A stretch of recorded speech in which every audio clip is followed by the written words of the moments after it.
ప్రియమైన దైవజనాంగమా, యేసుక్రీస్తు ప్రభువారు భూమి మీదకు వచ్చి సువార్త పరిచర్య మొదలుపెట్టిన తర్వాత వ్యక్తుల సమీకరణ అనగా జన సమీకరణ జరిగిన తర్వాత ఆ జన సమీకరణల్లో జనాలు వస్తూ వస్తూ కూర్చుంటూ ఉన్నప్పుడు ఎక్కడ కూడా ఎంటర్టైన్మెంట్ ప్రోగ్రామ్స్ పెట్టలేదు. పెట్టారా? ఎక్కడ ఎంటర్టైన్మెంట్ ఉండదు. ఎంటర్టైన్మెంట్ ప్రోగ్రామ్స్ ఎక్కడ ఉండవు. ఆయన ప్రతి చోట దేవుని మాట ప్రజలకు అందించారు. రైట్? ఏమందించారు? దేవుని మాట ప్రజలకు అందించారు. యేసు ప్రభు వారి కంటే గొప్ప బోధకుడు ప్రపంచంలో ఎక్కడైనా ఉన్నాడా? లేడు. యేసు ప్రభు వారి కంటే ఎక్కువ బాధలు అనుభవించిన వాడు ఎవడైనా ఉన్నాడా? లేరు. యేసు ప్రభు వారి కంటే ఎక్కువ శోధన, వేదన, అవమానం, నింద భరించిన వాళ్ళు ఎవరైనా ఉన్నారా? లేరు. యేసు ప్రభు వారి కంటే ఎక్కువ బాధ్యత కలిగిన వారు ఎవరైనా ఉన్నారా? లేరు. యేసు ప్రభు వారి కంటే జ్ఞాని ఎవరైనా ఉన్నారా? లేరు. అంతటి జ్ఞాని, అంతటి బాధ్యత కలిగినటువంటి యేసుక్రీస్తు భూమి మీదకి వచ్చి ఒక్క క్షణం కూడా జనాలు తన చుట్టూతా ఉన్నప్పుడు, జనం తన ముందుకొచ్చి కూర్చున్నప్పుడు, జనం తన ముందుకొచ్చి ఆయన మాట కొరకు ఎదురు చూస్తున్నప్పుడు వారికి బోధింపసాగెను. వారికి ఏం చేయసాగాను? బోధింపసాగెను. బోధించడం తప్పితే ఇంకొక ఎంటర్టైన్మెంట్ ప్రోగ్రామ్ సెట్ చేద్దాం అన్న ఆలోచన యేసుప్రభు వారి దృష్టిలో ఎక్కడా లేదు.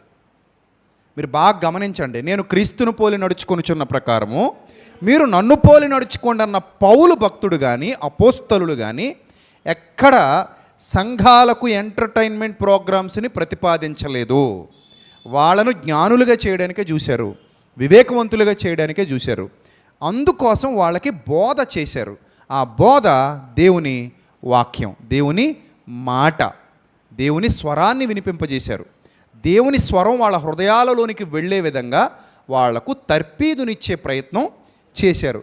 పౌలు కానీ, అపోస్తలులు కానీ, క్రీస్తు ప్రభువారు కానీ, ప్రారంభ సంఘ క్రైస్తవులు కానీ ఎవ్వరు కూడా ఎంటర్టైన్మెంట్ బాట పట్టలేదు. ఇది మీరు బైబిల్ గ్రంథంలో చూస్తారు. వాళ్ళు పట్టని బాట ఒకవేళ మనం పడితే అది క్రీస్తును పోలి నడుచుకున్నట్టు అవుతుందా? అవ్వదు. యేసు ప్రభు వారికి సెమినార్స్ నిర్వహించేటువంటి అద్భుతమైన ఆలోచన ఉంది. ఆయన కూడా సెమినార్స్ చేశారు. యేసు ప్రభు వారు చేసిందే seminars. 1 day seminar, 2 day seminars, 3 days seminar, ఇవన్నీ యేసు ప్రభు వారు చేసినటువంటి సెమినార్స్. కాకపోతే ఆయన చేసిన సెమినార్స్లో మనకలాగా పొద్దున టిఫిను, మధ్యాహ్నం భోజనం, రాత్రికి భోజనం చక్క పెట్టి కూర్చోబెట్టి మాకు ముందు పెట్టండి అని అడగడానికి వచ్చేవాళ్ళు. ఇప్పుడు పెట్టరా, 9 అయ్యేదాకా ఉండాలా అని అడిగేవాళ్ళు అప్పట్లో లేరు. ఇప్పుడు కొంతమంది అలాంటి వాళ్ళు ఉన్నారట. పిల్లలు వచ్చి చెప్తుంటారు, ఏమండి 9 అయ్యేదాకా భోజనం పెట్టనంటే కోప్పడుతున్నారు అన్నట్టు. వెళ్ళిపోమని చెప్తాను నేనైనా అలాగే వెళ్ళిపో, అవసరం లేదు ఇక్కడ. నువ్వు కనీసం 1 గంట ఆగలేవు? చచ్చిపోతావా? మధ్యాహ్నం తిన్నావుగా, తింటావు. సాయంత్రం 1 గంట ఆగలేవా? వాక్యం అయ్యేదాకా ఆగాలా వద్దా? ఆగడంట. నాకు 6 గంటల భోజనం పెడతావా? పెడవా? పెట్టరు. ఏం చేస్తావు? వెళ్ళిపో. 9 గంటల దాకా నేను తిన్ను, నీతో పాటే తింటా. మరి నువ్వు వెయిట్ చేయి. మేము వెయిట్ చేయం, అయితే వెళ్ళిపో. వాక్యం కోసం వచ్చిన వాళ్ళను యేసుప్రభు వారు 3 రోజులు ఉపవాసం పెట్టి బోధ చేశారు. ఆయన ఏ బోధ? ఉపవాసం ఉన్నారు 3 రోజులు. 3 రోజులు అన్నాలు లేవు, భోజనాలు లేవు, అలా కూర్చోవలసిందే. ఆ 3 రోజులు కూర్చుండబెట్టేసి 3 రోజులు బోధ చేసి ఎప్పుడు భోజనం పెట్టారు తెలుసా ఆయన? ఇంకా వదిలేస్తే, ఇప్పుడు ఇలా పంపించేస్తే వీళ్ళు కళ్ళు తిరిగి పడిపోతారు. అరే పాపం 3 రోజుల నుంచి నా దగ్గరే ఉన్నారు వీళ్ళు. 3 రోజుల నుంచి నేను చెప్పే జ్ఞాన సంగతులు వింటూనే ఉన్నారు. వాక్య ఆహారం తిన్నారు, దేవుని ఆహారం తిన్నారు, అక్షయ ఆహారం తిన్నారు, ఆత్మీయ ఆహారం 3 రోజులు తిన్నారు. గనుక వీళ్ళకి ఏం పెట్టి పంపించాలి? నేను ఇప్పుడు భోజనం పెట్టి పంపించాలి. లేకపోతే ఎక్కడైనా కళ్ళు తిరిగి పడిపోతారు పిల్లలని జాలిపడి భోజనం పెట్టారు యేసుప్రభు వారు. అంతే తప్ప పూటకే పెట్టి ఆయన వాక్యం చెప్పలా. అయినా కూడా ఆ రోజుల్లో గట్టి మనుషులు, ఈ రోజుల్లో అంత గట్టి మనుషులు ఎవరు లేరు. షుగర్లో, బీపీలు ఇంచుమించు అందరి ఖాతాల్లో ఉన్నాయి. ఎవడో ఎక్కడో నాబోటోడు తప్పితే ఇంచుమించు అందరి ఖాతాల్లో షుగర్లు ఉన్నాయి, బీపీలు ఉన్నాయి, అల్సర్లు ఉన్నాయి, ఇంకేవో రకరకాల వ్యాధులు, రోగాలు అందరినీ పట్టి పీడిస్తున్నాయి. అలాంటి పరిస్థితుల్లో పిల్లలు ఇబ్బంది పడిపోకూడదు అని మన సెమినార్లో ఉచితంగా టిఫిన్ పెడతాం, భోజనం పెడతాం, మధ్యాహ్నం సాయంత్రం కూడా భోజనం డిన్నర్ ఏర్పాటు చేస్తాం, వాళ్ళు ఉండడానికి వసతి ఇస్తాం, చక్కగా దోమలు కొట్టకుండా ఫ్యాన్లు వేస్తాం, చలి రాకుండా చుట్టూతా కార్పెట్స్, అన్ని కింద కార్పెట్స్ ఉంటాయి, చుట్టూతా కర్టెన్స్ ఉంటాయి, అన్ని రకాలు బాత్రూమ్స్ ఉంటాయి. ఇలాగ అన్ని రకాల సౌకర్యాలు మ్యాక్సిమం మీ ఇంట్లో ఉన్న ఉండవు. కానీ పోనీలే పిల్లలు మన పిల్లలు కదా, వాకింగ్ కోసం అనేక ప్రాంతాల నుండి వస్తున్నారు, వాళ్ళని ఏమాత్రం ఇబ్బంది పెట్టకూడదని మనకు వ్యయ ప్రయాసాలు కోర్చి మన శక్తికి మించి ఖర్చు పెడతాం. శక్తికి మించే నేను చెప్తున్నా, ప్రతి సంవత్సరం ఈ సంవత్సరం అంతా వచ్చింది సెమినార్కి ఖర్చు అయిపోద్ది. ఇది పచ్చి నిజం, దేవుని సన్నిధిలో చెప్తున్నా. ఈ సంవత్సరం అంతా వచ్చింది సెమినార్కి ఖర్చు అవుతూ ఉంటుంది. దాదాపు 20 నుంచి 25 లక్షల రూపాయలు సెమినార్లో ఖర్చు పెడుతున్నాం. వేలాది మందికి ఉచితంగా అన్నదానం, మధ్యాహ్నం పొద్దున ఎంత అయిపోద్ది లెక్కలేయండి, టిఫిన్తో కలిపి. అలా కాకుండా మన వాళ్ళు పిల్లలకి పాలు ఇస్తుంటారు, పసిపిల్లలకి, చంటి బిడ్డలకి. వాళ్ళు ఎక్కడికి వెళ్ళి తెచ్చుకుంటారు పాలు అని చెప్పేసి పాలు ఇచ్చే కార్యక్రమాలు కూడా చేస్తారు. సో ఎవరిని ఇబ్బంది పెట్టకూడదు, ఎవరు ఇబ్బంది పడకూడదు అన్నట్టు. మరీ చంటి బిడ్డలు ఉంటే వేడి నీళ్ళు పెట్టిస్తుంటారు, దానికి ఎంత గ్యాస్ అవుతుంది, ఎన్ని పుల్లలు అవుతాయి, ఎన్ని ఖర్చులు విపరీతంగా అవుతాయి ఆ 6 రోజులు కూడా. దేన్ని ఖాతరు చేయకుండా దేవుని పని చేస్తాం. మన సంఘం ద్వారా జరిగే కార్యక్రమం ఇది. ఒకే ఒక ఉద్దేశం ఏంటి, యేసు ప్రభువు వారు ఏం చేశారో అదే మనం చెయ్యాలి. ఆయన భూమి మీదకి వచ్చి ఏం చేశారు, టైం ఉన్న ప్రతిసారి బోధ బోధ బోధ బోధ, అంతే. ఇంకోటి ఏమైనా ఉందేమో, రండి కూర్చుందాం, తెల్లవారులు కూర్చుందాం, చూపించండి. మిమ్మల్ని అడుగుతున్నాను, వాళ్ళు చూడకండి. ఇంకోటి ఏమైనా ఉంటే తెల్లవారులు ఇక్కడే కూర్చుందాం, మీతో పాటు నేను కూడా కూర్చుంటా, చూపించండి, నేను కూడా మీతో పాటు యాక్సెప్ట్ చేస్తా. అయ్యే ఎందుకు లేదండి, జబర్దస్త్ యాక్టర్లను తీసుకొచ్చి 1 గంట షో, స్పెషల్ షో యేసుప్రభు వారు పెట్టారు కదండి అన్నారు అనుకో, మనం పెడదాం. లేదండి సరదాగా ఇదిగో ఇలాంటి వాళ్ళని 10 మందిని పోగేసి, ఇలాంటి వాళ్ళు అంటే వీళ్ళు బీట్ గట్టికిచ్చేవాళ్ళు, 10 మందిని పోగేసి చక్కగా ఎంటర్టైన్మెంట్ ప్రోగ్రాం, జంపింగ్లు, జాకింగ్లు అన్నీ ఉంటాయి కదండి. సరదాగా మన అందరం కలిసి ఒకటి చేయి ఒకటి పట్టుకొని, ఎయ్ స్టెప్ అయ్యి ముందుకెళ్ళు, వెనక్రా, ఊగు, తూగు, ఆడు, పాడు. యేసుప్రభు వారు కూడా చేశారు కదండి.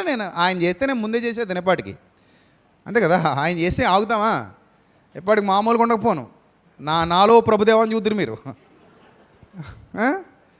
సో ఆయన చేయలేదు కాబట్టి క్రొత్త నిబంధనలో బోధ బోధ బోధ, బోధే ప్రారంభం, బోధే ముగింపు. బోధతోనే జీవితాలు కట్టబడతాయని యేసుప్రభు వారు బోధించారు, అంతే. ఎక్కడ కామెడీ కానీ ఎంటర్టైన్మెంట్ కానీ ఆయన అది చూజ్ చేసుకోలేదు. ఆయన దగ్గర ఉన్నది ఒకటే, ఫస్ట్ బోధించడం, అంటే సెమినార్స్, క్లాసెస్, అందులో డౌట్ల క్లాసులు, స్పెషల్ డౌట్ల క్లాసులు, ఇవన్నీ యేసుప్రభు వారు చేశారు. సెమినార్స్ చేశారు, ఆయన డౌట్ల క్లాసులు పెట్టారు, స్పెషల్ డౌట్ క్లాసులు పెట్టారు, డిబేట్లు చేశారు. ఎవరితో? శాస్త్రులతో పరిచయాలతో నిచ్చిన డిబేట్లే ఆయనకి. ప్రతిరోజు డిబేటే, ఎక్కడో చోట డిబేట్ జరిగేది. వాళ్ళు వచ్చేవారు, ఈయన అడిగేవారు, ఈయన ఆయనకి ఎక్స్ప్లెయిన్ చేసేవారు, నోరు మూయించేవారు. ఈయన అడిగే క్వశ్చన్స్కి వాళ్ళ దగ్గర ఆన్సర్ ఉండేది కాదు, నోరు మూసుకుని పోయేవారు. బయటికి వెళ్ళి ఆయన మీద బ్యాడ్ పబ్లిసిటీ చేసేవారు. ఇది తప్ప మనకు బైబిల్ ఇంకేమైనా కనబడుతుందా? చెప్పండి, మీరు చెప్పండి. మిమ్మల్ని అడుగుతున్నాను, పోనీ లైవ్లో ఉన్న వాళ్ళని అడుగుతున్నాను. ప్రపంచవ్యాప్తంగా చాలామంది లైవ్ చూస్తారు, మరి ఏమైనా కనబడుతుందా? నో ఎవిడెన్స్, ఓన్లీ బోధ. అందుకే అందులో ప్రధానమైనవి యేసుప్రభు వారు చేసిన సెమినార్స్, యేసుప్రభు వారు చేసినటువంటి డిబేట్స్, యేసుప్రభు వారు తీసుకున్నటువంటి డౌట్స్ క్లాసెస్. సేమ్ ఈ 3 ఇదే ప్యాటర్న్లో పౌలు గారు వెళ్ళారు, పేతురు గారు వెళ్ళారు, యోహాను గారు వెళ్ళారు, అపోస్తలు అందరూ వెళ్ళారు, ప్రారంభ సంఘ క్రైస్తవులు వెళ్ళారు. వాళ్ళు కూడా సేమ్ ప్యాటర్న్లో వెళ్ళారు, సేమ్ ఫాలో అయిపోయారు యేసుప్రభు వారిని. పౌలు గారు కూడా డిబేట్లు చేశారు, పౌలు గారు కూడా డౌట్ల క్లాసులు తీసుకున్నారు, పౌలు గారు కూడా సెమినార్స్ చేశారు, పౌలు గారు సంఘాలు కట్టారు, పౌలు గారు సువార్త సభలు చేశారు. అలాగే అపోస్తలు అందరూ కూడా సేమ్ ఇవే చేశారు. ఎక్కడా కూడా మీరు చూసుకోండి బైబిల్ గ్రంథంలో ఎంటర్టైన్మెంట్ కోసం ఏదోటి చేద్దాం అందరం కలిసి, సంఘం అంతా కలిసి ఏదైనా ప్లాన్ చేయండి. అష్టాచెమ్మ ఆడదామా, క్యారమ్ బోర్డు ఆడదామా, లేకపోతే అదేదో తక్కిడట ఆడదామా, ఏమన్నా ఒంగుదూకుళ్ళు ఆడదామా, ఇలాంటివి ఏమి ఆడలేదు వాళ్ళు. అంతేనా కదా? అంత అవసరం లేదు వాళ్ళకి. నీకు అలాంటివి కావాలంటే బయటికి వెళ్ళి చేసుకో. సంఘం సమకూర్చబడినప్పుడు మాత్రం ఏం చేయాలి? బోధ. బోధ బోధ మనిషిని మార్చేది. వినుట ఏంటది? వినుట వలన విశ్వాసము కలుగును. వినుట క్రీస్తును గూర్చిన మాట వలన కలుగును. వినడం అంటే బోధించడం ఉంటేనే ఏముంటుంది? వినడం ఉంటుంది. రెండోది, ఈ పరిచర్యలో మరొక అద్భుతమైన పార్ట్ ఏంటంటే పాడటం. వారు కీర్తనలు పాడి ఒలీవల కొండకు వెళ్ళిరి. అంటే యేసుప్రభు వారి పరిచర్యలో కీర్తనలు పాడటం అనేది ఉంది. అంటే వాళ్ళు పాటలు పాడేవారు. పాటల్లో కూడా ఏముండేది? దేవుని మాట ఉండేది. పాటల్లో కూడా ఏముంటుంది? దేవుని మాట. ఈ సెమినార్కి మనం 3 పాటలు రిలీజ్ చేస్తున్నాం రేపు. దానికోసమే లైవ్ సెషన్స్ ఏవో ఉన్నాయి. వాటి కోసం చెన్నై వెళ్తున్నాను నేను. చెన్నైలో పాడించాలి, చెయ్యాలి. సో ఇదంతా ఖర్చుతో కూడుకున్నది. దాదాపు 3 పాటలు అంటే మనకు 3 లక్షలు అయిపోద్ది, ఖచ్చితంగా అవుతుంది. కానీ ఈ పాట ఇంత క్వాలిటీగా రిలీజ్ చేసి యూట్యూబ్లో అప్లోడ్ చేస్తే అది విన్న వాళ్ళలో ఏమొస్తుంది? మారు మనస్సు వస్తుంది. దాన్ని అందంగా అలంకరించాలి, ప్రజల హృదయాల్లోనికి పంపించాలి, అంతే. ఆ పాటలో దేవుని మాట ఉండాలి, ఆ పాటలో బుద్ధివాక్యం ఉండాలి, ఆ పాటలో జ్ఞానవాక్యం ఉండాలి, ఆ పాటలో ఆరాధన ఉండాలి, ఆ పాటలో హెచ్చరిక ఉండాలి. ఆ పాట మనల్ని మార్చాలి, దేవునికి దగ్గర చేయాలి. సో దానికోసం ఒక సేవకుడిగా నా తపన. చాలా తక్కువ టైంలో 3 పాటలు సిద్ధం చేశా. ఈ 3 పాటలకి ట్రాక్స్ రెడీ అవుతున్నాయి, లైవ్ స్ట్రింగ్స్ ఉంటాయి, సింగర్స్ ఉంటారు, చక్కగా పాడిస్తాం, మళ్ళీ దానికి వీడియో ఎడిటింగ్స్ ఉంటాయి. ఇవన్నీ సెమినార్ టైంకి సిద్ధం చేస్తాం, రిలీజ్ చేస్తాం. అది విన్న తర్వాత ఇప్పటికే మన పాటలు విన్న వాళ్ళు ఎంతోమంది కింద కామెంట్ చేస్తారు, సార్ మీ పాట విని మారానండి అంటారు. అది ఆవిడ కూడా, మీ పాట విని మారానండి, మీ పాట విని నేను మారు మనసు పొందాను, పాట విని నేను ప్రభువుని తెలుసుకున్నాను. ఇది చాలామంది ఉన్నారు. అందులో మన పాటల్లో ఎన్ని పాపులర్ అయినాయో మీ అందరికీ తెలుసు. పెళ్ళంటే దేహములు వేరైనా, అది చాలా వెళ్ళింది. దేవా నా జీవితం ఇదిగో నీ సొంతం, కన్నీట కరిగిన స్మృతులు, ఓ మనిషి ఓహో మనిషి, ఇంకా నేనే మర్చిపోయాను. కాలము నెరిగి నిద్ర మేలుకో, అనాథ పిల్లల పాట, మానభంగం మూర్ఖుల మదవిహంగం, తర్వాత నిన్నేగా పుట్టుక, నేడంతా నడక, ఇలా ఎన్నో, 1 కాదు 2 కాదు, చాలా పాటలు ప్రజల హృదయాల్లోకి వెళ్ళిపోయాయి. ఇప్పటికీ ఆ పాటలు వింటున్న వాళ్ళు, పాడుకుంటున్న వాళ్ళు, పాడుతున్న వాళ్ళు, ఆ పాటల ద్వారా బుద్ధివాక్యాన్ని నేర్చుకుంటున్న వాళ్ళు చాలామంది ఉన్నారు, ఉంటూనే ఉంటారు. ఇది నిరంతరం జరిగేటువంటి ప్రక్రియ. ప్రసంగం అయినా మర్చిపోతారేమో కానీ పాట మర్చిపోరు. ఎందుకంటే ఎప్పటికప్పుడు ఏం చేస్తూ ఉంటారు? హమ్మింగ్ చేస్తూ ఉంటారు. అందుకే మోషే గారు కూడా ధర్మశాస్త్రం అంతా వినిపించేసిన తర్వాత ఒక పాట కట్టి ఆ పాట ఇశ్రాయేలుకి నేర్పించాడట ప్రభు ఆజ్ఞ మేరకు. పాట ఎందుకు ఇశ్రాయేలుకి నేర్పించాడు మోషే గారు అని అంటే, పాట అయితే వాళ్ళు పాడుకుంటూ ఉంటారు కాబట్టి ఎక్కువ జ్ఞాపకాల్లో ఉంటుంది. దానికి ఒక ట్యూన్ ఉంటుంది, దానికి ఒక స్వరం ఉంటుంది, రాగం ఉంటుంది, దానికి ఒక మ్యూజిక్ ఉంటుంది. ఇవి మనసులోకి వెళ్ళిపోతాయి. అందుకే ఆ పాట తొందరగా మనల్ని వదిలేసి పోదు. మనలో మనం నిజాలు మాట్లాడుకుంటే కొన్ని సినిమా పాటలు ఇప్పటికీ మనకి ఎక్కడున్నాయి చెప్పండి? ఎక్కడున్నాయి? నిజాలు చెప్పండి. లోపల ఉన్నాయి. ఎందుకంత లోపల ఉన్నాయి? నిద్రలో లేపినా కూడా నువ్వు ఆ సినిమా పాట ఏం చేస్తావు? ఎప్పటికి పాడేస్తావు నువ్వు, ఎప్పటికి పాడేయగలవు. నీకు ఆ రెఫరెన్స్ అవన్నీ గుర్తుంటాయి. ఎందుకంటే రూపాయి పుస్తకాలు కొనుక్కొని చిన్నప్పుడు రూపాయి పుస్తకాలు సంతలో అమ్మేవారు, గుర్తుందా? సినిమా వచ్చిందంటే చాలు దానికి పేరు, దాని టైటిల్తో రూపాయి పుస్తకం వచ్చేసింది. అప్పుడు రూపాయి, మా చిన్నప్పుడు రూపాయి. ఆ పుస్తకం కొనుక్కొని అందులో ఉన్న పాటలన్నీ ఏం చేసేవాళ్ళం? ప్రాక్టీస్ చేసేసుకుని పాడేసేవాళ్ళం కదా. అవి మరి మన సబ్కాన్షియస్లోకి వెళ్ళిపోయినాయి. మన సబ్కాన్షియస్లో ఏమైపోయినాయి? రిజిస్టర్ అయిపోయినాయి. కొన్ని డిలీట్ చేయలేము, కొన్ని ఏం చేయలేం, డిలీట్ అవ్వవయ్యి. ఎందుకంటే సబ్కాన్షియస్లో రిజిస్టర్ అయిపోయినాయి, అంత తొందరగా డిలీట్ అవ్వవు. అవన్నీ మన లోపల నాటుకుపోయినాయి. అవి ఎప్పటికీ మీరు బాత్రూంలో వాడేస్తుంటారు. గానగంధర్వులు టక్కన బయటకు వస్తుంటాడు ఏదో సింగర్, ఏదో టైంలో కారు నడుపుతూ పాడేస్తుంటారు. ఆటో తోలుతూ పాడేస్తుంటారు, ఏదైనా పని చేసుకుంటూ పాడేసుకుంటారు. అంటే ఈ పాట అనేది వన్స్ నాటుకుపోయిందంటే నిన్న అది వదలదు, పట్టుకుని వెంటాడుద్ది. భేద విధవరాలి పాట కూడా చూడండి ఎంతమందికి వెళ్ళిపోయిందో, చాలా బాగా రీచ్ అయింది, అది చాలా బాగా రీచ్ అయింది. సో అది కూడా వెంటాడుతుంటాయి కొన్ని పాటలు, మన వెంటే వస్తుంటాయి, మనల్ని ఆలోచింపజేస్తూ ఉంటాయి, మనల్ని మేల్కొల్పుతూ ఉంటాయి, బుద్ధి చెప్తూ ఉంటాయి, వాక్యం బోధిస్తూ ఉంటాయి. కాబట్టి యేసు ప్రభు వారు చేసినటువంటి పరిచర్యలో ఈ 4 విషయాలు ఉన్నాయి, బాగా గుర్తుపెట్టుకోండి. ఒకటి పాటల పరిచర్య, రెండోది సెమినార్లు, మూడోది డౌట్లు, నాలుగోది డిబేట్లు యేసు ప్రభు వారు చేశారు. అలాగే అపోస్తలులు అందరూ కూడా పాటలు, జైల్లో కూడా పాటలు పాడారంట. పౌలు, శీల ఖైదీలు విన్నారు, విని సంకెళ్ళు తెగిపోయినా కూడా పారిపోకుండా పాట ఆపింది. పాటకు అంత శక్తి ఉందా? ఉందండి. పాటకు శక్తి లేకపోవడం ఏంటంటే, కొన్ని లైన్స్ ఉంటాయి, ఏం రాశారా అనిపించాలి, అనిపిస్తుంది కూడా ఒక్కోసారి. అర్థమైతే ఈ లైన్ ఎంత బాగుందో అనిపిస్తుంది. మన పాటల్లో ఒక పాట బాగా వెళ్ళిన పాట జీవిత చరమాంకమందు, జ్ఞాపకాల పాట కదా. మేలు జ్ఞాపకమే, కీడు జ్ఞాపకమే, మేలైనది చేయని నడవడి జ్ఞాపకమే. అందులో లాజరు సందర్భం వస్తుంది, ధనవంతుడి సందర్భం వస్తుంది, సో కొర్నేలి సందర్భం, ఇవన్నీ కూడా ఒకసారి లోపలికి వెళ్ళిపోతే వదలవయ్యి అంత తొందరగా. అరే భలే ఉంది లిరిక్ అనిపిస్తుంది. అలాగే క్రిస్మస్ పాట కన్యక గర్భము ధరించునను మాట ప్రవచనము, అది చాలా బాగా ప్రజల్లోకి వెళ్ళింది. కన్యక గర్భము ధరించునను మాట ప్రవచనము, ఓ కన్యక దానిని అంగీకరించుట సాహసము, జ్ఞానులు తారలు పరిశీలించుట శాస్త్రము, తార జ్ఞానులకు దారిని చూపుట అద్భుతము. చూసారా?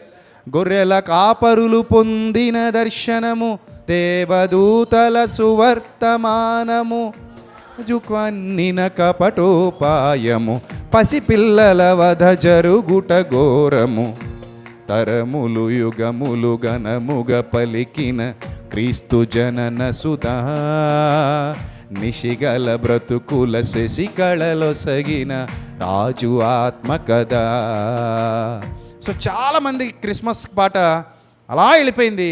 వట్టిగా ఏదో నోటికొచ్చిన మాటలు ఉండవు, అందులో చాలా సీరియస్ డెప్త్గా ఉన్న లిరిక్స్ ఉంటాయి. ఆ లిరిక్స్ ఆలోచిస్తేనే ఒక్కో లిరిక్ ఒక్కో ప్రసంగం అయిపోద్ది. మొత్తం క్రిస్మస్ సందర్భం అంతా పాటలో కనబడుతుంది. అప్పుడు ఈ పాట ఎలా ఉంటుందంటే, అరే క్రిస్మస్కి పాట పాడేసరికి క్రిస్మస్ బోధ అంతా వచ్చేసినట్టే. ఆ పాట ఎన్నిసార్లు పాడితే అన్నిసార్లు బోధిస్తుంది నీకు. అందుకే నేను పాటల పరిచర్యను ఎక్కువ ఇష్టపడతాను. ఎందుకంటే డబ్బులు ఎంత ఖర్చు అయినా పర్లేదు, పాట నిలబడిపోవాలి, పాటలు నిలబడిపోవాలి. అది ఒక అలంకరించబడినటువంటి పెళ్లి కూతురు, ఈ అలంకారం ఎప్పటికీ పోదు. నా దృష్టిలో పాట నిత్య పెళ్లి కూతురు. మామూలు పెళ్లి కూతురు ఒక్కరోజే అందంగా ఉంటుంది, మన్నాడు మామూలుగా మళ్ళీ తీసుకెళ్ళి మురిగంపం చేసేస్తారు, అయి తోవించి ఈ తోవించి, అంతే కదా. ముందు రోజు మాత్రం ఎలా తీసుకెళ్తారు? బాబు ఒక రేంజ్లో మేకప్లు వేసి గుట్టలు కప్పేసి తీసుకెళ్ళి అందంగా చూపిస్తారు, కానీ మూడో రోజుకి మురిగంప అయిపోద్ది మళ్ళీ కదా. కానీ మన పాట నిత్య పెళ్లి కూతురు, నిత్యం ఇంకా అలాగే ఉంటుంది, నిత్యం అందంగా ఉంటుంది. అది ఎవర్ గ్రీన్ అంటారు కదా. ఆ పాటలో స్పష్టత, స్వచ్ఛత, జ్ఞానం, వివేకం ఇవి ఎందరినో మార్చాయి. పౌలు శీల పాట పాడుతున్నప్పుడు ఖైదీలు విని ఆగిపోయారు, పారిపోకుండా మారిపోయారు, అలా ఉండిపోయారట వాళ్ళు. సంఖ్యలు తెగిపోతే ఏ ఖైదీ అయినా ఆగుతాడా? జైలు గోడలు పడిపోతే ఏ ఖైదీ అయినా ఆగుతాడా? కానీ వాళ్ళు పారిపోలేదు, అది విచిత్రం. వాళ్ళు అలానే ఉండిపోయారు. అది పాటకున్న శక్తి, పాటకున్న శక్తి అలాంటిది. పాట, వాక్యం, డిబేట్స్ అండ్ డౌట్స్, ఈ 4 బైబిల్ గ్రంథంలో పరిచర్య విధానాల్లో మనకు కనబడుతున్నాయి. యేసుప్రభు వారు ఎన్నుకున్న విధానాలు, అపోస్తలులు ఎన్నుకున్న విధానాలు. ఇవి కాకుండా మీరు చెప్పండి, ఇప్పుడు కాగడాలు పట్టుకుని రాజమండ్రి వీధిలో పరిగెడదాం, ఏం చేద్దాం? చెప్పండి పరిగెడదాం సరదాగా. అందరు పరిగెట్టగలరా? పోనీ ఇప్పుడు పరిగెత్తి ఏమొస్తుంది? ఆయాసం వస్తుంది. ఎందుకు రాదు నీకు? మరి ఏం రాదంటారేంటి? ఆయాసం వస్తుంది. ఎందుకండి? ఎవడు మారడు. నువ్వు కాగడాలు చేత్తో పెట్టుకుని రాజమండ్రి వీధులన్నీ తిరిగావనుకో, పనిపాట లేని వాళ్ళు ఎవరో తిరుగుతున్నారు అనుకుంటారు తప్ప ఎవరిలోనూ మారు మనసు అయితే రాదు. మారు మనసు రావాలంటే బోధ జరగాలి. బోధ అయితే ప్రియమైన దేవుని సంగమా, ఈ బోధ చేసేటప్పుడు ఒక ఆశ్చర్యకరమైన సంఘటనలు కొన్ని జరిగాయి. యేసు ప్రభువారు భూలోకానికి వచ్చేటప్పుడు ఆయన పరిచర్య కోసం కావాల్సిందంతా పరలోకం నుంచి తెచ్చేసుకున్నాడా? మీరు చెప్పండి. యేసు ప్రభువారికి ఏం కావాలో అవన్నీ పరలోకం నుంచి తెచ్చేసుకునే అవకాశం ఉందా లేదా? ఆయనకి ఉందా లేదా? ఎందుకు లేదు? ఎందుకు లేదు? కలిగి ఉన్నదేదియు ఆయన లేకుండా కలగదు. కలిగినవన్నీ ఆయన లేకుండా కలుగలేదట, అయినా సత్రమున చోటు దొరుకుట సాధ్యపడలేదట కదా. ఆయనకి కావాలనుకుంటే సత్రం ఏంటి, ఒక గ్రామమే సృష్టించగలడు ఆయన, కానీ సృష్టించలా కదా. కానీ సత్రంలో చోటు కోసం ఒకళ్ళని అడుగుతున్నారు, వాళ్ళు ఇవ్వలా. చోటు అడుగుతున్నారు కానీ వాళ్ళు ఇవ్వలా. ఇచ్చుంటే, ప్రభు కొరకు నిజంగా వాళ్ళు సత్రంలో చోటు ఇచ్చుంటే ఆ ధన్యత వాళ్ళు ఖచ్చితంగా పొందుకునేవారు. నిజమే. నా నిమిత్తం గిన్నెడు చన్నీళ్ళు ఇస్తే చాలు, మీ ఫలం పోగొట్టుకోరు, మీరు ప్రభువును బట్టి చూపిన ప్రేమను మరుచుటకు దేవుడు అన్యాయస్తుడు కాడు అని లేఖనం వాగ్దానం చేసింది.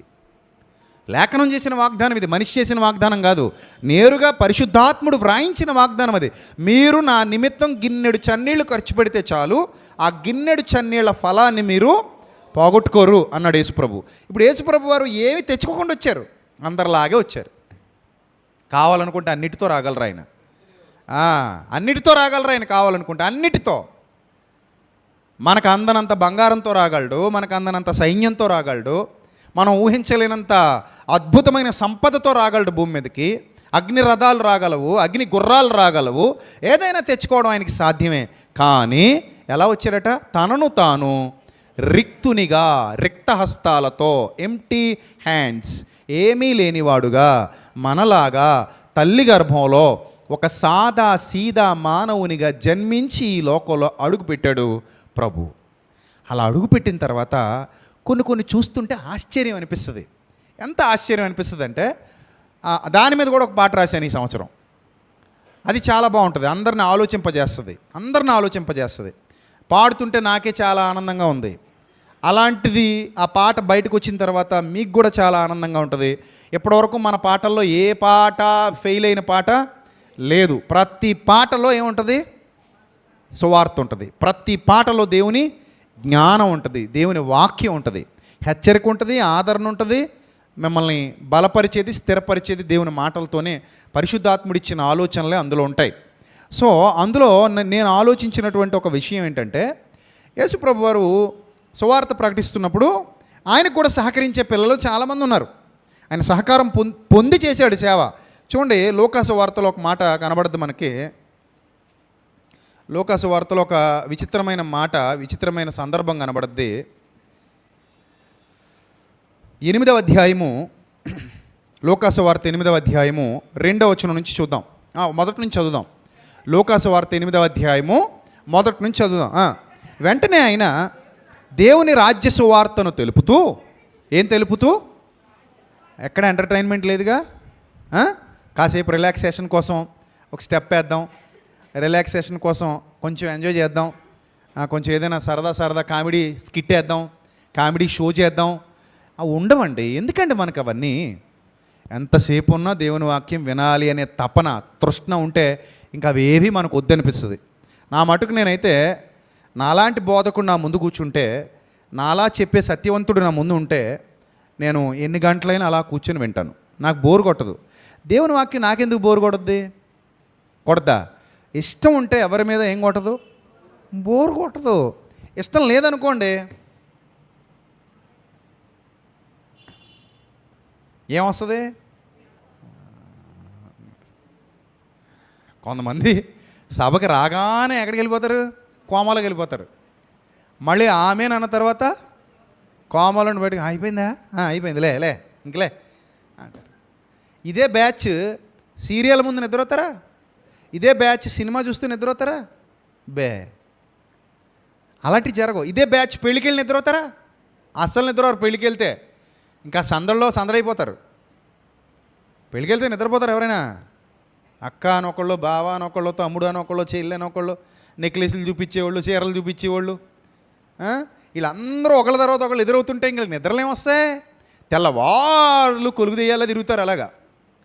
అది తెల్లవారు ముహూర్తం అనుకోండి, ఇంక నిద్రే లేదు జీవితానికి. ఇంక తెల్లవారులు మెలకుగానే ఉంటారు. ఆ సరసాలు విరసాలు, ఆ బావలు బామ్మరుదులు ఎటకారాలు, మన తూగోజీ పాగోజీలు ఎటకారాలు ఇంకెక్కువ మనకి. ఇంకా అలా రాత్రంతా ఏం చేస్తారు? గడిపేస్తారు. ఇంట్రెస్ట్ ఉన్న చోట ఏం రాదు చెప్పండి? ఏం రాదు? నిద్ర రాదు. నిద్ర ఎప్పుడు వస్తుంది? ఒకటి బాగా అలిసిపోతే వస్తుంది. ఇంకా ఇంట్రెస్ట్ ఉన్నా కూడా అలిసిపోతే శరీరం సహకరించుకు వస్తుంది. లేకపోతే వాక్యం పట్ల ఇంట్రెస్ట్ లేకపోతే వస్తుంది. రైట్.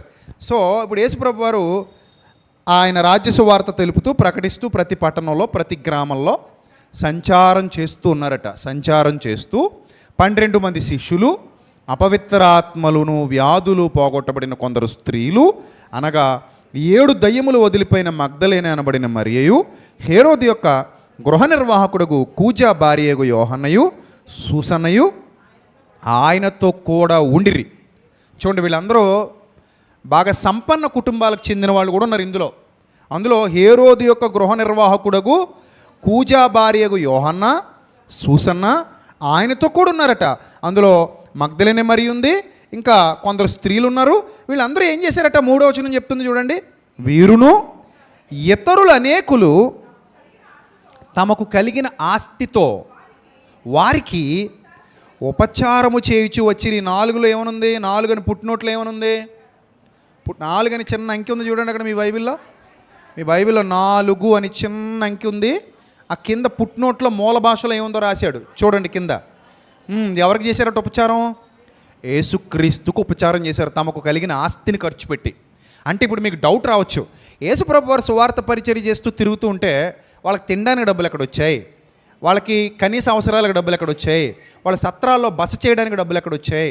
వాళ్ళు వాళ్ళకి కావలసిన సామగ్రి అంతా సమకూర్చుకోవడానికి ఎవరు సపోర్ట్ చేశారు అంటే, ఎవరు ఆయనను వెంబడించిన విశ్వాసులు ఉన్నారో, ఎవరు ఆయన వాక్యం ద్వారా బలపరచబడిన వారు ఉన్నారో, ఎవరు ఆయన వాక్యం ద్వారా స్థిరపరచబడిన వారు ఉన్నారో వాళ్ళ దగ్గరే యేసుప్రభు వారు సహకారం తీసుకున్నారు. మీరు బాగా అర్థం చేసుకోండి, ఆయనకి సహకారం తీసుకోవాల్సినంత అవసరం ఉందా? అసలు సమస్తం అనుగ్రహించబడింది ఎవరి వల్ల? ఆయన వల్లే కదా. కలిగి ఉన్నది ఏది ఆయన లేకుండా కలగలేదు. కానీ ఆయన కూడా తన పరిచర్యలో తన పాలిభాగాన్ని తన తోటి వారికి ఇచ్చారు. అది సత్క్రియ నేర్పించే క్రమం. అది దాన్ని మన భాషలో శిక్షణ అంటారు. ఏంటది? శిక్షణ. అప్పుడప్పుడు చూడండి, పిల్లలకి మీరే ఇచ్చేసి అరే నాయన ఒక బిస్కెట్ ఇవ్వరా అని అడుగుతారు చూడండి.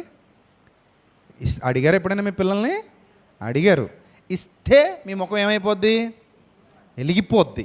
బాబా నా బంగారమే, నా బాబే, రా నాయన, నువ్వే తిన్నాయినా, నాకు వద్దు నాయన బుజ్జిబాబు, నువ్వు ఇస్తానన్నావు చూడు తల్లి, నాకు ఆ మాటే 10,000 అమ్మా బంగారు తల్లి, నువ్వే తిన్నాయినా నీకోసమే తెచ్చాను నాన్న అంటారు కదా. ఇవ్వగానే మొత్తం నోట్లు వేసేసుకుంటారు. వేసుకోరా, మాట వరుసకు అడుగుతారు కదా. అంటే నేర్పిస్తున్నాం పిల్లలకి, అరే పిల్లలారా మీరు ఇవ్వడం నేర్చుకోండిరా అని పిల్లలకి నేర్పిస్తున్నాం. అలాగే చిన్నప్పుడు చూడండి, ఏవైనా పండగలు అవి జరుగుతున్నప్పుడు మనకి బియ్యం అది ఇచ్చి బయట కూర్చోబెట్టి ఎవరైనా యాచకులు వచ్చారనుకోండి, మన చేతులతో తల్లిదండ్రులు ఏం చేసేవారు? వేయించేవారు. పిల్లల చేతులతో వాళ్ళకి బియ్యం వేసేవారు అనమాట. అది నేర్పించడం పిల్లలకి శిక్షణ. ఎందుకు? మీలో కూడా దయాగుణం ఉండాలి, మీలో కూడా జాలి గుణం ఉండాలి. మీరు కూడా ఆ ఔదార్యం ఏంటంటారు దాన్ని? ఔదార్యం అనేది మనిషిలో ఉండాల్సిన గొప్ప లక్షణం. ఈ ఔదార్యం అనే గుణాన్ని కలిగి ఉండాలని చెప్పేసి పిల్లలకి నేర్పిస్తూ ఉంటారు. యేసుప్రభు వారు తనతో పాటు ఉన్నవారిని ఆయన పరిచర్యలో పాలిభాగం చేశారు. సత్క్రియ నేర్పించే పాఠం అన్నమాట ఇది. సత్క్రియ ఇలా చెయ్యాలి అనే శిక్షణ యేసుప్రభు వారు తనతో పాటు ఉన్నవారికి ఇచ్చారు, తనతో పాటు ఉన్నవారికి నేర్పించారు. అందుకే బేదలకు ఎలా సహకరించాలి, సువార్త పని ఎలా చేయాలి, సువార్త పనికి ఎలా సహకరించాలి, దేవుని జ్ఞానాన్ని ఎలా పంచాలి, దేవుని జ్ఞానం ఎలా నేర్పించాలి, ఇతరులు సత్యంలో నిలబడాలంటే వాళ్ళకి వాక్యం ఎలా వినిపించాలి, ఇవన్నీ కూడా యేసు ప్రభువారు మనకి ఉంచిపోయినటువంటి మాదిరి. మీరు ఒక విషయం గమనించండి, 5 రొట్టెలు 2 చిన్న చేపలు ఎంతమంది తెలుసు? అది జరిగిన సంఘటన ఎంతమంది తెలుసు అంటే మేము అక్కడ చూసామని అనకండి. జరిగిన సంఘటన, బైబిల్లో వ్రాయబడినటువంటి సంఘటన 5 రొట్టెలు 2 చిన్న చేపలు. తెలుసు కదా అందరికీ, ఇంచుమించు అందరికీ. బైబిల్ మీద నాలెడ్జ్ ఉన్న వాళ్ళందరికీ కూడా దాని మీద ఏముంటుంది? అవగాహన ఉంటుంది. ఎందుకంటే మనం అవే ఎక్కువ వినేసాం. ఏంటి, అవే బాగా నోట్ అయిపోయినాయి మనకి. మిగిలిన పత్రికల్లో ఏమీ తెలియదు మనకి. కొరింథీ పత్రిక, రోమా పత్రిక, హెబ్రీ పత్రిక, ప్రకటన గ్రంథం, ఇక మిగిలిన వాటి జోలికి వెళ్ళాం. మనం ఎంతసేపు ఎక్కడ తిరుగుతాం? పాత నిబంధనకి వెళ్తే కీర్తనల్లో ట్రావెల్ చేస్తాం, కీర్తనల్లో రౌండ్ ట్రిప్పులు కూడా వేస్తాం గట్టిగా. రెగ్యులర్ ట్రిప్పులు అన్నీ ఎక్కడ పడతాయి మీకు? పాత నిబంధనలో, కీర్తనల గ్రంథంలో పడతాయి కదా. ఇంక మళ్ళీ పాత నిబంధనలో మిగిలిన పుస్తకాల జోలికి మనం వెళ్ళం. కొత్త నిబంధనకు వస్తే రెగ్యులర్ ట్రిప్పులు ఎక్కడ పడతాయి? సువార్తలు, 4 సువార్తల్లోనే. ఇంకా 5 అపోస్తుల కార్యాలు కూడా దాటరు చాలామంది. పని లేదనుకుంటారో ఏమో, నాకు అర్థం కాదు. మనకి ఎందుకులేండి అవన్నీ. మనం మత్తయి ఈరోజు చదువుదాం, మార్కు వచ్చే సంవత్సరం చదువుదాం, లూకా వచ్చే సంవత్సరం చదువుదాం, ఆ తర్వాత యోహాను చదువుదాం, మళ్ళీ వచ్చే సంవత్సరం మార్కు చదువుదాం, మత్తయికి వచ్చేద్దాం. అంటే తిరిగి చక్రం 4 సువార్తల్లోనే తిరుగుతుంది. అలాగా మారుతుంది అంతే. ఇంక మనకి ఎప్పుడు అర్థం అవుతుంది బైబిల్? అర్థం అవ్వాలంటే మొత్తం బైబిల్ మీద మనకి ఏముండాలి? పట్టు ఉండాలి. అన్నీ చదవాలి. మీకు ఎప్పుడు ఏది చదవాలనిపిస్తే చదివేయండి. నేను ఎప్పుడైనా బైబిల్ తీసాను అనుకోండి, ఒక పుస్తకం పూర్తి చేసిన తర్వాత పక్కన పెడుతుంటాను. మ్యాక్సిమం నాకు అదే అలవాటు. రోమపత్రిక మొదలుపెట్టాను అనుకోండి, అయిపోవాలి మొత్తం. కొరింథీ పత్రిక మొదలుపెట్టాను అనుకో, మొత్తం అయిపోవాలి. అది ఫిలోమోను పత్రిక అయినా చిన్నదైనా మొత్తం అయిపోవాలి. దాని మీద రీడింగ్ అయిపోవాలి. దాని మీద మళ్ళీ ఒకసారి రీఅనాలిసిస్ చేయాలి. నోట్స్ ఏమైనా ఉంటే రాసుకోవాలి, పాత నోట్స్ వారు రెఫర్ చేసుకోవాలి. అలా ఉంటుంది నేను బైబిల్ చదివే విధానం. నా దగ్గర అందుకే ఇన్ని నోట్స్ ఉంటాయి, చాలా నోట్స్ ఉంటాయి నా దగ్గర రాసుకున్నవి. నిత్యం రాసుకుంటూ ఉంటాను, ఏదో ఒక నోట్ ప్రిపేర్ చేసుకుంటూ ఉంటాను. చదివిన దాన్ని మళ్ళీ రీకలెక్ట్ చేసుకుంటాను. మళ్ళీ నెమరు వేయడం అంటారు దాన్ని, ధ్యానించటం. సో అవి నిత్యం జరుగుతూ ఉంటుంది. అలా చదవాలి బైబిల్ చదివితే. ఏదైనా మొదలు పెట్టామా అది కంప్లీట్ చేసేయాలి. లేదా పెద్ద పుస్తకం అనుకోండి, ఇప్పుడు అవదరా నాయన అంటే 2-3 రోజుల్లో అయినా దాన్ని ఏం చేయాలి? కంప్లీట్ చేసేయాలి. అలా చదివితే మీకు బైబిల్ మీద పట్టు ఉంటుంది. అలా కాకుండా ఇది మనకున్న ఇగో ఇలా తీస్తాం, ఇలాగా ఆమ్యం అనుకొని ఏదో మంత్రం చదివి ఇలా తెరుస్తాం. ఇలా తెరిస్తే ఏదొస్తే అది నీదంట. ఏదొస్తే అది నీదా? నిజమైన ఏదొస్తే అది నీదేనా? బుద్ధి ఉండక్కర్లా. ఏదొస్తే అది మంది ఎందుకు అవుతుంది?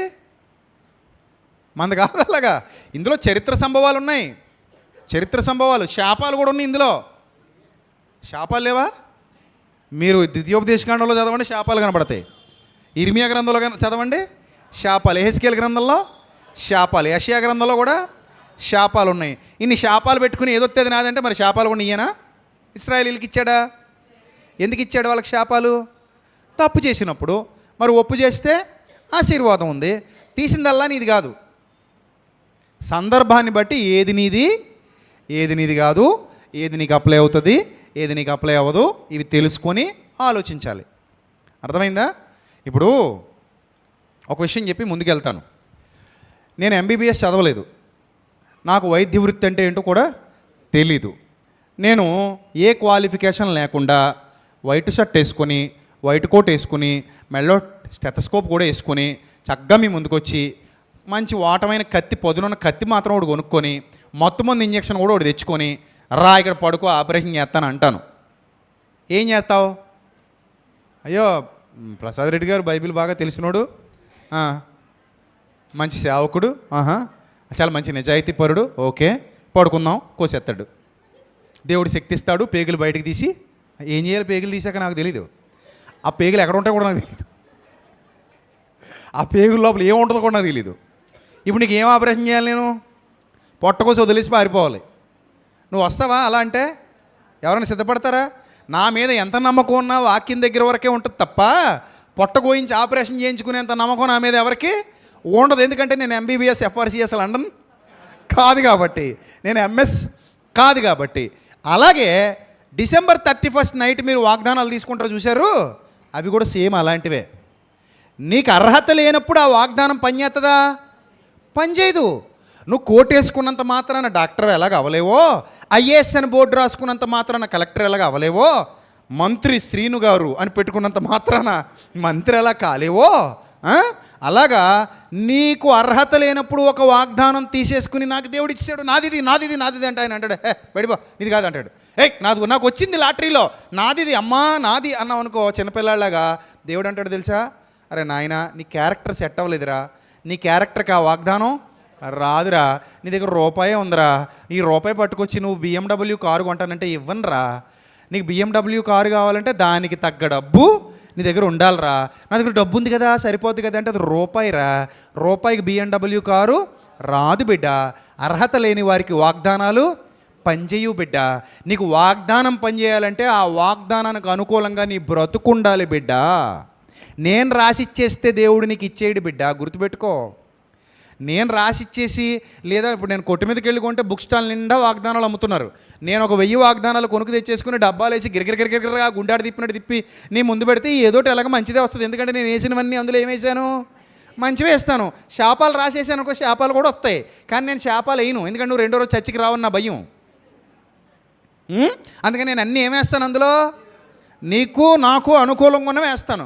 నువ్వు అందులో తీసేసుకుని అబ్బాబా నాకు చూసావు అక్క ఎంతమంది వచ్చిందో, అక్క నీకు ఇలాంటిది వచ్చిందా, నీకేమొచ్చిందిరా తమ్ముడు, నాకు ఇది వచ్చింది తమ్ముడు, మీకు ఎన్ని వచ్చినా తమ్ముడు, అన్నయ్య నీకు ఎన్ని వచ్చినా ఒకటి గుర్తుపెట్టుకో అన్నయ్య తమ్ముడు, అదేంటంటే నువ్వు దేవునికి అనుకూలమైన బ్రతకకపోతే ఏ వాగ్దానం నీకు చెందదు, వర్తించదు. వాగ్దానములన్నీ ఆజ్ఞతో ముడిపడి ఉన్నాయి. వాగ్దానాలని దేనితో ముడిపడి ఉన్నాయి? ఆజ్ఞతో ముడిపడి ఉన్నాయి. అంతెందుకు, నీ తల్లిని తండ్రిని సన్మానించుము, నీ తల్లిని తండ్రిని సన్మానించినప్పుడు నీవు దీర్ఘాయుష్మంతుడు వగుదువు. ప్రభువా నేను తల్లిని తండ్రిని అన్నం పెట్టను, వాళ్ళని బయటికి నెట్టేస్తాను, వాళ్ళని కనీసం మందులు కూడా ఇప్పించను, వాళ్ళని చూడనైనా చూడను, కానీ నేను దీర్ఘాయుష్మంతుడిని అవ్వాలి ప్రభువా. మొన్న ఆదివారం December 31st వెళ్ళినప్పుడు వాగ్దానం తీస్తే నీవు దీర్ఘాయుష్మంతుడు వగుదువని వచ్చింది ప్రభువా నాకు, కానీ ఇది నెరవేర్చి ప్రభువా. నాయన ఇది నెరవేరాలంటే నీ తల్లిని తండ్రిని ఏం చేయాలి? సన్మానించాలి. తల్లికి తండ్రికి అన్నం పెట్టినోడికి అది నెరవేరుద్దా? అందరికీ దీర్ఘాయుష్ కావాలి. ఈరోజు చచ్చిపోతావంటే ఎవడో రెడీగా లేడు, అంతేనా? అందరికీ ఏం కావాలి? 70 ఏళ్ళు కావాలి, 100 ఏళ్ళు కావాలి, 80 ఏళ్ళు కావాలి, అందరికీ అంతంత కావాలి. మరి వాగ్దానంతో కూడిన ఆజ్ఞలను పాటించాలా వద్దా? పాటించాలిగా. పాటించాలా వద్దా? పాటించాలి. వాళ్ళకి అన్నం పెట్టాలా? పెట్టేయి. మందులు వేయించాలా? వేయించేయి. అంతే. నీ బాధ్యత ఎంతవరకు ఉందో అంతవరకు నువ్వు చూసేసుకో, ఆ తర్వాత దేవుడు చూసుకుంటాడు. కొంతమంది అమ్మా నాన్న మంచోళ్ళు ఉండరు, అయినా కూడా మన బాధ్యత మనకి తప్పదు. కొంతమంది తల్లిదండ్రులు తెక్కోళ్ళు ఉంటారు, తెలుసు కదా మీకు. ముసలోళ్ళకి కొంత తెక్కు ఉంటుంది. ఆ తెక్కోళ్ళు బురదినేతుంటారు మనల్ని, చేదస్తంగాళ్ళు. వాళ్ళు మారరు, మనల్ని పుల్లబెట్టి పొడుతూ ఉంటారు. అయినా కూడా మరి పోషించాలా ఏంటి? అన్నం పెట్టాలా? పెట్టాలి. నీకు వాళ్ళు పెట్టారుగా చిన్నప్పటి నుంచి, నువ్వు పెట్టాలి అంతే. Rule is rule for all. నీకు దీర్ఘాయుష్ కావాలంటే తల్లిని తండ్రిని ఏం చేయి? సన్మానించేయి. వాళ్ళు చెడ్డోళ్ళు అయినా కూడా నువ్వు వాళ్ళని ఏం చేయాలి? సన్మానించాల్సిందే. తప్పదు మనకి, వాళ్ళకి పెట్టాల్సింది వాళ్ళకి పెట్టేయడమే. అప్పుడు నువ్వు దీర్ఘాయుష్ కోసం దేవుని సన్నిధిలో అడగొచ్చు. ఏమని? ప్రభువా నీ ఆజ్ఞ నేను పాటించాను, మరి నా వాగ్దానం నాకు ఇచ్చేయి అని అడిగే అధికారం నీకు ఉంటుంది. నేను చెప్పింది మీకు అర్థమైందా? ఇప్పుడు ఏమీ లేకుండా వెళ్ళి పెట్టిలో చెయ్యడి తీసేసుకుంటే వచ్చేద్దా ఏంటి? రాదు. నేను ఐఏఎస్ అని బోర్డు తగిలించుకు తిరిగినట్టు ఉంటుంది, నేను MBBS అని బోర్డు తగిలించుకు తిరిగినట్టు ఉంటుంది. ఇంత సత్యం ఉంది బైబిల్ గ్రంథంలో. వాగ్దానం ఎప్పుడు కూడా ఆజ్ఞ ద్వారానే వస్తుంది. ఆజ్ఞలు ఖచ్చితంగా పాటించు, వాగ్దానం నీ వెంట పరిగెత్తుకుంటూ వస్తుంది. ఆజ్ఞ వదిలేసావా, వాగ్దానం కూడా నిన్ను వదిలేస్తుంది. వాగ్దానం నిన్ను వదలకూడదు అనుకుంటే ఆజ్ఞలను వదలకూడదు. నా పాయింట్ అర్థమైందా? ఆజ్ఞను నువ్వు ఎప్పుడైతే వదిలేస్తావో వాగ్దానం కూడా నిన్ను ఏం చేస్తుంది? వదిలేస్తుంది. అందుకే మాయ మాటలు నమ్మి మోసపోకండి. ఎవరో ఏది పడితే తీసేసుకుని అమ్మయ్య మనకు. కొంతమంది ఎలా ఉంటారో తెలుసా? తీసిన తర్వాత చూసుకుంటారు, సెట్ అవ్వలేదనుకో, పాస్టర్ గారు ఎలా రండి అని చెప్పి మళ్ళీ పాడేసి గిలగిలగిలగిలకి తిప్పి ఇంకోటి తీస్తారు. ఏమన్నా అర్థం ఉందా ఇది? ఇప్పుడు ముందు వచ్చింది ప్రాక్టికల్గా ఆలోచించుకుంటే ముందు వచ్చిందే కదా నీది కదా. మళ్ళీ అది పడేసామంటే దాని అర్థం ఏంటి? మనకు నచ్చలేదు అది. వాగ్దానాల్లో కూడా ఆప్షన్స్ ఉంటాయన్నమాట. ఆ? దేవుని మాటల్లో కూడా నీకేముంటాయి? చీరలు కొనుక్కోవడానికి షాప్కి వెళ్ళినప్పుడు నీకు చీర నచ్చకపోతే పక్కన పడితే ఇంకోటి తీసుకో, ఎందుకంటే అక్కడ గుట్టలు చీరలు ఉంటాయి, అమ్ముకునేవాడు అన్నీ అమ్మకానికి పెట్టాడు కాబట్టి. వాగ్దానాలు అమ్మకం ఏందిరా నాయన? వాగ్దానం అమ్మడానికి నువ్వెవడు, నేనెవడు? వాగ్దానం ఇచ్చేది ఎవరు? పాస్టర్ గారా, దేవుడా? మరి నువ్వెవడు అమ్మేయడానికి? నేను తాజ్మహల్ అమ్మేస్తాను, కొనేసుకో. పాలరాది బాగుంటుంది, వాస్తుకు కూడా బాగుంది. వాస్తుకు కూడా బాగుంది, 2 కోట్లే, కొనుక్కో. రిజిస్ట్రేషన్ నేనే చేసేస్తా, కొంటావా? రాజమండ్రి బ్రిడ్జ్ అమ్మేస్తాను, కొనుక్కుంటావేటి? అది రౌండ్ బ్రిడ్జ్ బాగుంటుంది, కొనుక్కోవా? పోనీ రాజమండ్రి రైల్వే స్టేషన్ అమ్మేస్తాను, కొనుక్కుంటావా? వద్దులే కానీ ఎయిర్పోర్ట్ అమ్మేస్తాను, కొనుక్కో, దగ్గరగా ఉంటుంది, బాగుంటుంది నీకు. జస్ట్ ₹1,00,00,000 అమ్మేస్తాను నేను, కొనుక్కుంటావా? అబ్బే మేమంత తింగరోళం ఏం కాదు, నువ్వు అమ్మేస్తే కొనుక్కోవడానికి. మరి వాగ్దానాలు ఎట్టకుంటున్నావమ్మా? నువ్వు తింగరదానివి కాదు కదా, తెలివైందానివి కదా, నువ్వు తెలివైనడు కదా తమ్ముడు. వాగ్దానాలు ఎట్టకుంటున్నావు నువ్వు? వాగ్దానాలు అమ్మే అధికారం ఎవరిది? కొంతమంది అంటారు మేము అమ్మం, ఉత్తినే ఇచ్చేస్తాం. ఉత్తినే వాగ్దానం ఇచ్చేసే అధికారం మనకుందా? మనిషిగా నాకుందా? నాకుందా? మీరు చెప్పండి. వాగ్దానం ఉత్తిని ఇచ్చేసే అధికారం నాకుందా? ఉందంటే చెప్పండి. December 31 నైట్ ఇంకా రచ్చరచ్చ ఇక్కడ మొత్తం వాగ్దానాలే, గుట్టలేసి ముంచేస్తాం మిమ్మల్ని. ఉందా? నాకుందా అధికారం? లేదయ్యా. వాగ్దానం నాకు నీకు సంబంధించింది కాదయ్యా, వాగ్దానం నీకు దేవునికి సంబంధించింది. నువ్వు ఆయన ఆజ్ఞల ప్రకారంగా నడుచుకుంటే ఆయన వాగ్దానాలు నీ వెంట పరిగెత్తుకుంటూ వస్తాయి. Simple technique. నేను నీకు రాసివ్వక్కర్లా, అయినా నేను నీకు రాసిచ్చేది ఇందులో లేదా ఏంది? నేను నీకు స్టిక్కర్ మీద రాసిచ్చేది ఇందులోదేనా? కొత్తదేమైనా పరలోకం నుంచి బ్లాక్ వచ్చేనా ప్రింట్ వేయించుకుని? చెప్పు. నేను నీకు రాసిచ్చేది ఇందులోదేనా? మరి ఇందులో ఉందిగా ఆల్రెడీ, మరి ఇందులో ఉన్నది మళ్ళీ నీకు అమ్మడం ఏంది? విచిత్రంగా లేదు? ఇందులో ఉన్నదే మళ్ళీ ఫ్రెష్గా ప్రింట్ వేసి నీకు అమ్మితే కొనేసుకుంటున్నావు అంటే నిన్ను ఏమనాలి? సో వాక్యాన్ని వ్యాపారమయం చేయకండి, మీకు పుణ్యం ఉంటుంది. లైవ్లో వీక్షిస్తున్న వాళ్ళకు కూడా చెప్తున్నా, వాక్యాన్ని స్వచ్ఛంగా అలా ఉండనివ్వండి. ప్రస్తుతానికి ప్రపంచానికి భవిష్యత్తులో కూడా గతంలో కూడా కల్తీ లేనిది ఏదైనా ఉంది అంటే అది దేవుని స్వచ్ఛమైన వాక్యం మాత్రమే. దయచేసి సేవకులు కానీ విశ్వాసులు కానీ కల్తీ లేని వాక్యాన్ని కల్తీ చేయకండి విశ్వాసుల మనసుల్లో.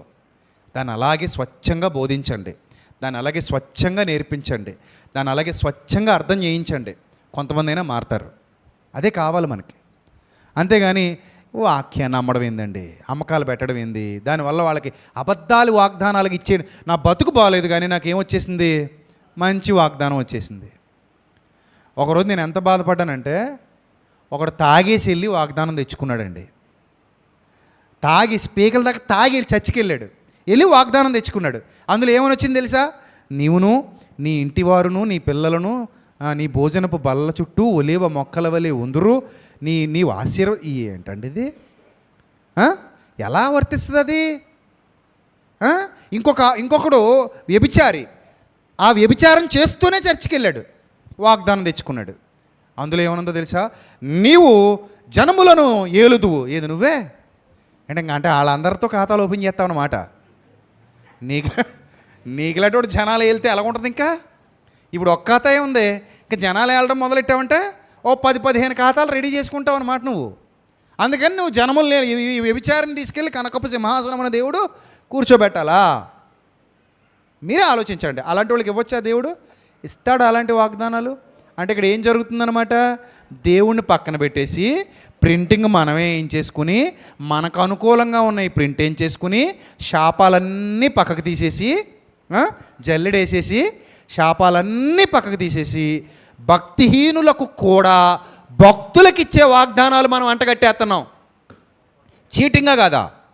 చీటింగా కాదా చెప్పండి? అర్హత లేని వాళ్ళకి ఇవ్వచ్చా?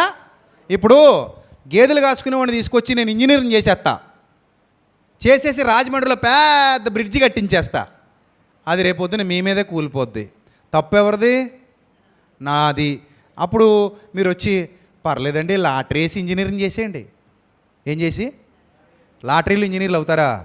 లాటరీలో డాక్టర్లను పెడదామా? లాటరీలో కలెక్టర్లను పెడదామా? అప్పుడు ఏమవుద్ది దేశం? నాశనం. అలాగే దేవుని వాగ్దానాలు లాటరీ పద్ధతిలో రావు బిడ్డ. సత్యం తెలుసుకో. దేవుని వాగ్దానం నీ బ్రతుకు ద్వారా సంపాదించుకో. దేవుని వాగ్దానం నీ క్రియల ద్వారా సంపాదించుకో. దేవుని వాగ్దానం నీ ఆజ్ఞల ద్వారా, ఆజ్ఞలను అనుసరించడం ద్వారా సంపాదించుకో. వాగ్దానాలు నీ వెంట రాకపోతే నన్ను అడుగు. ప్రతి వాగ్దానం నీ సొంతం. నువ్వు సంపాదించుకుంటే నీది, నువ్వు కష్టపడితే నీది, నువ్వు వెంబడిస్తే నీది. అది నీది నీది నీది. నీ తండ్రి నీకు ఎప్పుడో ఇచ్చేశాడు. కాకపోతే దానికి కావాల్సిన అర్హత సంపాదించుకుని దాన్ని తీసుకో. దానికి కావాల్సిన అర్హత సంపాదించుకుని నువ్వు ఆ వాగ్దానాన్ని సొంతం చేసుకో. ఇశ్రాయేలీలకు పాలు తేనెలు ప్రవహించే కనాను దేశం అందరికీ వాగ్దానం చేయబడింది. అప్పుడు దేవుడు ఒకటే చెప్పాడు, నాయనా మీరు జాగ్రత్త పడి నా మాట విని నా అడుగు జాడల్లో నడుచుకుని ఎడల మీ అందరిది ఆ దేశం వెళ్ళి తీసుకోండి అన్నాడు. కానీ కాలేబు, యెహోషువ తప్ప మిగిలిన వాళ్ళందరూ పోగొట్టుకున్నారు. కారణం ఏంటి? దేవుడు ఇవ్వలేదా? వీళ్ళు అర్హత సంపాదించుకోలేదా? వాగ్దానం దేవుడిచ్చాడు, కానీ వీళ్ళు అర్హత సంపాదించుకోలేదు. కాబట్టి ఆల్రెడీ బైబిల్ గ్రంథంలో వాగ్దానాలు ఉన్నాయి.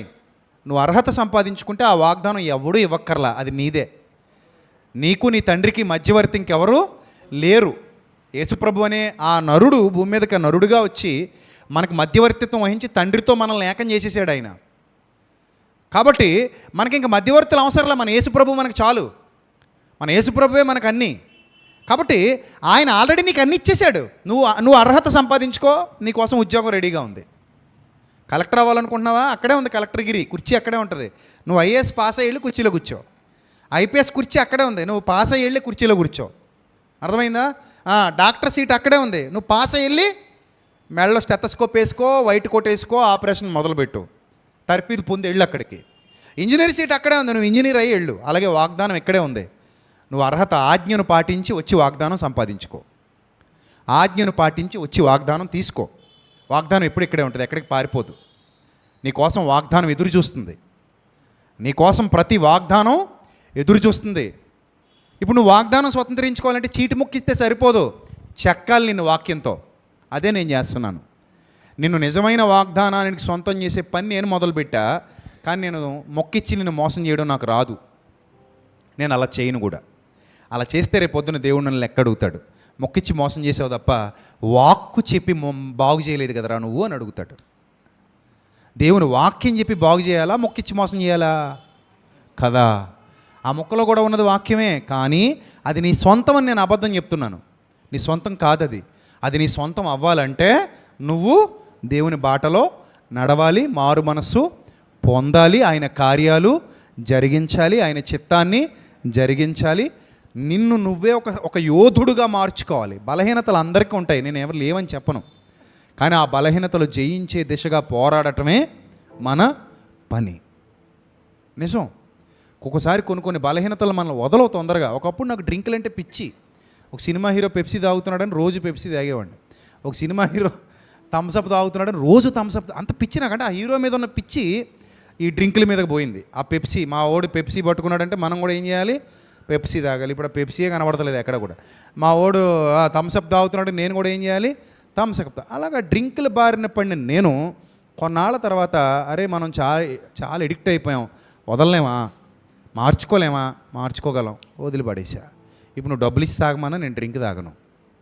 సంవత్సరాలు అయిపోతుంది నేను వదిలేసి. ఒకప్పుడు నేను బానిసాను దానికి. భోజనం చేసేవాడు కూడా పక్కన థమ్సప్ ఉండేదంటే మీరు నమ్మండి, మొద్దకు గొక్క వేసుకుంటా పక్కన పెట్టుకునేవాడిని. పొడుగు మళ్ళీ 300 ml. ఆ తర్వాత పల్పి ఆరెంజ్. ప్రతిరోజు సభకి వెళ్ళినా పల్పి ఆరెంజ్, ఫ్రిడ్జ్ నిండా పల్పి ఆరెంజ్లు. అదేదో పెద్ద గొప్పదానిలే కాదు, అది కెమికల్. అది దాని నిండా షుగర్స్ ఉంటాయి, దానివల్ల ఏ యూజ్ ఉండదు శరీరానికి. మానాలి అని గట్టి నిర్ణయం తీసుకున్నా, మానేసా. 40 రోజులు ముక్కు మూసుకుంటే దాన్ని మర్చిపోతాం మనం. ఇంకా తర్వాత దానికి జ్ఞాపకం కూడా రాదు. నాకు ఇప్పుడు వ్యసనం, వేరే వ్యసనం పట్టుకుంది, ఇంకా వ్యసనాలన్నీ పోనీ. ఏదో కొత్త వ్యసనం వచ్చింది అనుకోండి, పాత వ్యసనాలన్నీ ఏమవుతాయి? పోతాయి. ఆ మధ్యకాలంలో ఒక యాలక్కాయలు నవ్వులుతూ కనబడ్డాడు. ఏరా బాబు యాలక్కాయలు నవ్వులుతున్నాం ఏంటంటే, ఇది వరకు కైనీ నవ్వులేవాడిని అన్నయ్య, మానేశాను. ఇప్పుడు ఏం సపరెత్తున్నాడంట? యాలక్కాయలు. కైనీ కదా, పానుపరాగు ఏదో వేసుకునేవాడంట బుగ్గన. అది మానేసి పాపం ఏం తింటున్నాడంట? మంచిదిరా నాయన, ఏ తినన్నాను నేను. ఆరోగ్యం కదా యాలక్కాయలు, మంచిది. అలాగని గుట్టలు తినేయకూడదు. ఏది అతి అనర్థం, అతి మంచిది కాదు. కొన్ని యాలక్కాయలు తిని మంచిదే. ఈ చెడ్డ అలవాటు పోగొట్టుకోవడానికి కొత్త అలవాటు చేసుకున్నావు, మంచి అలవాటు చేసుకో. పనికిమాల అలవాటు పక్కన పెట్టేసి పనికొచ్చే అలవాటు చేసుకో, మంచిదే, అది మంచిదే. ఆ దరిద్రం పానుపరాకు తినే కంటే యాలకులో లేకపోతే లవంగాలో మిరియాలో ఇలాంటివి నోట్లో పెట్టుకోవడం, దాల్చిన చెక్క కొంత తగ్గు మోతాదులో పెట్టు తిరుగు, తప్పేమో జేబులో పెట్టు తిరుగు. కానీ ఆ చెత్త తిని పాడు చేసుకునే కంటే శరీరాన్ని, ఈ మంచి తిని శరీరాన్ని బాగు చేసుకోవడం మంచిదే కదా కదా. అలాగా ఏదైనా ఒక వ్యసనం నుంచి బయటికి రావాలి అని నువ్వు అనుకుంటే ఈజీగా రాగలవు. అప్పుడు వెళ్ళి తండ్రిని అడుగు, తండ్రి ఆ వాగ్దానం నాకు ఇస్తావా ప్రభు అంటే, రా నా కుమారుడా, నీదేరా నాన్న ఇదంతా, నీదేరా తల్లి ఇదంతా అని దగ్గరికి తీసుకుని ఇస్తాడు నీకు. ఆయన ఇచ్చేవాడు తప్ప బాధించేవాడు కాడు. ఆయన నీకు ఇవ్వడానికి సిద్ధంగా ఉన్నాడు, కానీ పుచ్చుకోవడానికి నువ్వే సిద్ధంగా లేవు. ఆయన ఇవ్వడానికి ఎప్పుడు రెడీ. ఆయన ప్రేమ గలవాడు. దేవుడు ఏమై ఉన్నాడు? ప్రేమయ్యి ఉన్నాడు. దేవుడు ద్వేషమై లేడు, దేవుడు కోపమై లేడు, దేవుడు ఎప్పుడూ ప్రేమయ్యి ఉన్నాడు. కాబట్టి ప్రేమగల దేవుడు తన పరిచర్యలో అనేకుల్ని పాలిభాగస్తుల్ని చేసుకున్నాడు. ఇప్పుడు ఈ యోహన్న, సూసన్న వీళ్ళందరూ తమ ఆస్తితో ప్రభువుకి ఏం చేశారట? ఉపచారం చేశారంటే దాని అర్థం ఏంటంటే, పరిచర్య నా ఒక్కడిదే కాదు నాన్న, పరిచర్య మన అందరిది. కలిసి పనిచేయండి, ఆత్మల్ని సంపాదించండి, కలిసి కష్టపడండి. సత్యం ప్రకటించబడుతుంటే అదొక పల్లకీ లాంటిది, ఒక్కడు మొయ్యలేడు, అందరూ భుజంగాయండి. సత్యం అనే పల్లకి ఊరేగాలి. సత్యం అనే పల్లకి ఊరేగాలంటే ఒక్కడు ఊరేగించగలడా? అందరూ భుజంగాయాలా? అందరూ భుజంగాయాలి. ఆ పల్లకీలో ఊరేగుతున్నది వాక్యం అనే క్రీస్తు. వాక్యం అనే క్రీస్తును ప్రపంచమంతా ఊరేగించడానికి సంఘం ఆ పల్లకిని మొయ్యాలి. ఇది అందరి బాధ్యత. ఇది ఏ ఒక్కడి బాధ్యతో కాదు, అందరి బాధ్యత. ఏ పని చేసినా ఏసంతటి మహానుభావుడే తన సెమినార్స్కి, తన డిబేట్స్కి, తన సాంగ్స్కి, తన ఇతరత్ర కార్యక్రమాలన్నిటికీ సంఘాన్ని పాలిభాగస్తులుగా చేశారు. కలిగి ఉన్నదేది ఆయన లేకుండా కలగలేదు, కానీ ఆయన పనిలో అందరినీ నిలబెట్టారు. అపోస్తలులు కూడా అదే చేశారు, బర్నబా అదే చేశాడు, ప్రారంభ సంఘ క్రైస్తవులు అదే చేశారు. అందరూ కలిసి ఆ సువార్త పల్లకి మోశారు. ఈరోజు కూడా మనం మన సామర్థ్యాన్ని బట్టి ఎవరు మోయగలిగినంత భారం వాళ్ళు మోయాలి, ఎవరు చేయగలిగినంత పని వాళ్ళు చేయాలి, ఎవరు పడగలిగినంత వాళ్ళు కష్టపడాలి. That is our responsibility. అది మన బాధ్యత, మనందరి బాధ్యత. ఇప్పుడు నువ్వు ఆ పల్లకి మోసావనుకో 10 ఆత్మలు రక్షింపబడతాయి. నువ్వు మౌనంగా ఇంట్లో కూర్చున్నావు అనుకో ఎవ్వడికి సత్యం అందదు. వినుట వలననే. ఇప్పుడు మీరు అందరూ విశ్వాసులయ్యారంటే ఎందుకే ఊరికే అయిపోయారా? గాలి భోంచేసి ఎవడైనా బతుకుతాడు ఇటీ? గాలి భోంచేసి గాలి కూడా తినొచ్చు అలా అలా అనుకుంటూ అని పీల్చుకుంటూ, కానీ శక్తి రాదు. గాలి ముక్కులోకి వెళ్తేనే శక్తి, భోజనం చేస్తే శక్తి రాదు కదా. నువ్వు ఇంట్లో కూర్చుంటే ఎవడో మారడు, నువ్వు నీ పని చేసుకుంటే ఎవడో మారడు. నువ్వు నీ ఫిలిప్పీ పత్రికలో ఒక నేరారోపణ ఉంటుంది. నేరారోపణ సంఘం మీద ఏమంటాడో తెలుసా? ఫిలిప్పీ పత్రికలో, ఫిలిప్పీ పత్రిక 2వ అధ్యాయం 21వ వచనం, 21. ఫిలిప్పీ పత్రిక 2వ అధ్యాయము 21 ఏముంది అక్కడ? అందరూ సంఘంలో అందరూనట తమ సొంత కార్యాలే చూసుకుంటున్నారట, కానీ యేసుక్రీస్తు కార్యములను చూడరు అని వ్రాశాడు. ఇది ఒక విధంగా నేరారోపణ. సంఘంలో అందరూ ఏం చూసుకుంటున్నారు? తమ సొంత కార్యాలు, యేసుక్రీస్తు కార్యాలు చూడరు.